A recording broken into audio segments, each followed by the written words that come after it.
What is up, y'all? It is digital host AJ Weist back on the 48 couch right now. Today I am joined with Miss Victoria Jones. She is a singer-songwriter here in the Huntsville area. And this weekend she will be performing at the Panoply Arts Festival. But thank you so much for joining with me today, Victoria. Thank you for having me. I'm excited. Absolutely. So how are we feeling before the show? You're set to go on stage Sunday, 1:15. Yep. So I'll be performing live at Panoply Sunday, April 28th. I'll be on the main stage, so I'm super excited about that. And honestly, I guess listeners, they can expect, live original music. So I will be performing a lot of my originals, a lot of those things that I've, written and also recorded here in the city, which I'm excited about. And there might be a couple of covers because, it's always wise to, take people into the unknown by meeting them where they're at. So there'll be a couple covers in there as well. Very cool. Do you have a favorite song that you're prepared to sing? Yeah. Oh, okay. Well, my favorite song to cover is Dreams by Fleetwood Mac. Okay. So I love that. And I think one of my favorite songs, honestly, I'm going to cheat. One of my favorite songs to perform right now is Something 'Bout, which is a new single that I just released. And so the song has like a R&B and kind of like a hip hop flair to it. Yeah. But it's truly just about like living life in the moment and just being grateful for, people that are on your journey and path and just all the beautiful life around you. So yeah, I'm excited about performing Something 'Bout. Very cool. I actually listened to Something About this morning, or Something About this morning, and I just love the intro to it, like the oohs and ahs that you incorporate in there. It's a very earthy, chill sound. I really like it. Well, thank you. That blesses me. Like when I hear people say, like, I actually listened to it. It's like, oh, so yeah, that's exciting. But yeah, we were listening to it in the newsroom. I'm like, this is a really good song. Okay. I really like it. So, absolutely. So you grew up in the Huntsville area. Can you kind of talk about the music scene here? Has it changed, evolved in any way that you've noticed?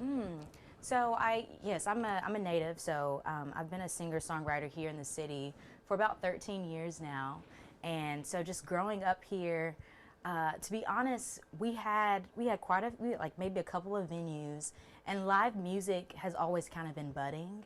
But I feel like now we're living in this time where I think everything that we ever wished happened in the city is actually happening right now.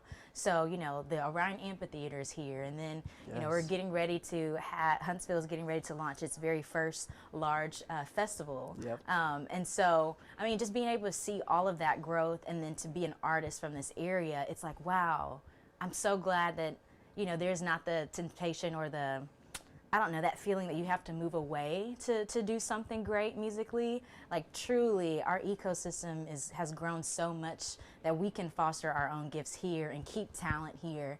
So as a native, it means so much. And, music has taken me in different roles. Like, music took me to some civic roles. Like I've, performed for the Mayor's State of the City Address.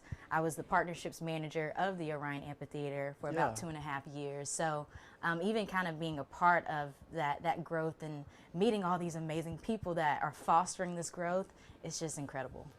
Very cool. So you started songwriting at age 15, I believe.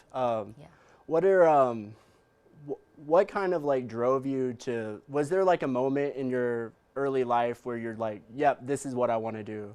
Yeah. So at first, when I first started writing music, backing up, before I wrote music, I thought that I was just meant to be a poet. So I would, I would write in school. My teachers would always encourage me because they were like, you're such a great writer. And so, at that time, I actually just thought that I wanted to just be in poetry. I thought I was going to be a spoken word artist. But at the age of 15, I wrote my very first song.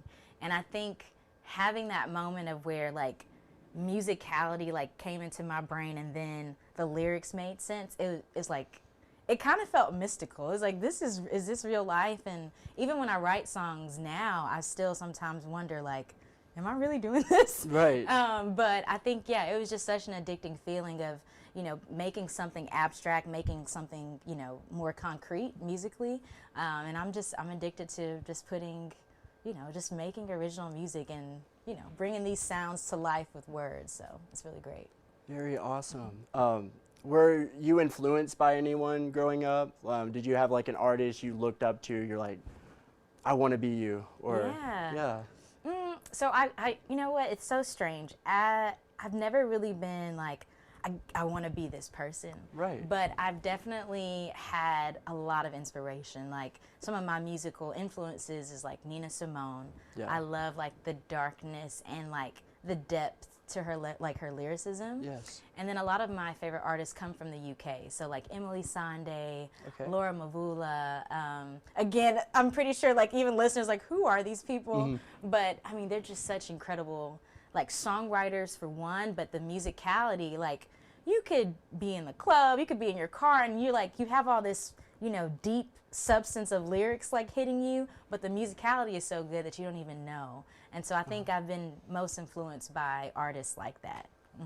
Very cool. So talk about Panoply. Did you grow up going to Panoply over the years? Yeah, I did. Very cool. So yeah, our family used to go to Panoply growing up, and then I performed Panoply a couple times, but it has been about 2.5 years since I've really been like actively performing, just because, you know, I was wearing another music hat, you know, whenever I was working at the amphitheater. Right.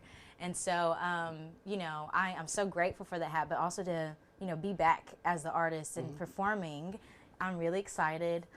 You know, Panoply is one of the largest, you know, arts festivals in North Alabama. Right. And it truly is like family friendly. Like, I mean, from the vendors that are there to the music, I think I've always loved the atmosphere. So I'm honored and I'm super excited about performing this Sunday. Absolutely. So can you talk a little bit about how working at Orion kind of shaped who you are today as an artist? Oh, yeah.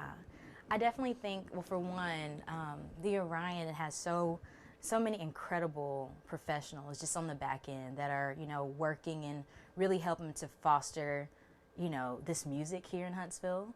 And I think even being behind the scenes, seeing the way that, you know, we program shows and also the way that we, you know, program community events, I think I walked away even more appreciating relationships, because truly in music, it truly is about relationships, and it truly is about the level of service that you give.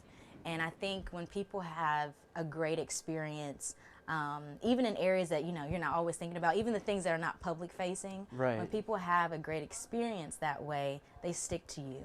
And I think even me as like a business leader within music and also as an artist, I seek to value my business relationships, because again, you just never know where they go. But truly, like, you know, even my time being at the Ryan, we program community events, and just seeing these everyday leaders, sometimes people that just have like the smallest dream of like, I want to throw on this festival, they grow into large festivals. That's right. And I mean, I don't want to, you know, be too heavy, you know, winded on this, but I even think about Melissa Rodriguez. She's actually an amazing promoter. She owns Revel Events, and so she, you know, when I was there, we worked on Culture, which is an amazing Hispanic festival. But even seeing people like her, she's just an individual, very plugged into her own community, but she brought a Hispanic, you know, festival to the city, and now it's the largest Hispanic like festival in, honestly, the state. And so again, just being able to work with people like that and just seeing everyday people be inspired and to put on something for the greater community, that I think that blessed me the most about working at the Orion. Very cool. So after you take to the Panoply stage on Sunday, what's next for you? Ooh, so this year is going to be pretty exciting. I got some other shows that, you know, are to be announced, so I'm excited to kind of get back to some intimate shows and just kind of perform music in that way. But actually May 3rd, so next week, I'll be headed to New York. I'm really excited. City of Dreams. I know, City of Dreams. But I'm teaming up with a company called Least of All Recording Studios. They reached out and we're kind of partnering together. Like they're a niche recording studio, and so normally they reach out to independent artists. Artists are able to come up, and I'll be performing live in studio, and that live performance is going to be cut to vinyl. So it's going to be an amazing live session that's going to be moved to vinyl. And then, of course, you know, my listeners, people that follow my music, they can purchase the vinyl and just kind of have it for themselves. And so But yeah, next week I head to New York to do that. Pre-orders are available, so people are able to pre-order, pre-order and customize their vinyl. But again, it's just so, I've worn quite a few music hats, and I love Huntsville. You know, I'm a native, and just even seeing the growth and having the opportunity to even foster some of the growth is incredible. But also just being an artist and, you know, still being able to represent my city in some kind of way, but also just to tend to the gift and the craft, you know, blesses me. I'm excited. Very awesome. So do you have a favorite instrument you've ever played, like a favorite guitar or anything like that? You know what? I haven't made it to that level of being like, I own these different guitars and like the Taylor is mine. I haven't made it to that level yet. But I definitely, so I have an Alvarez guitar. And just like shout out to the Fret Shop. I bought it from the Fret Shop. It's actually like a local guitar shop, incredible. But I bought my guitar from there and I still play it. Funny story, like my very first project that I released in the city and that was recorded here was White Butterfly. And it was produced by 318 Productions, Kenita Rogers.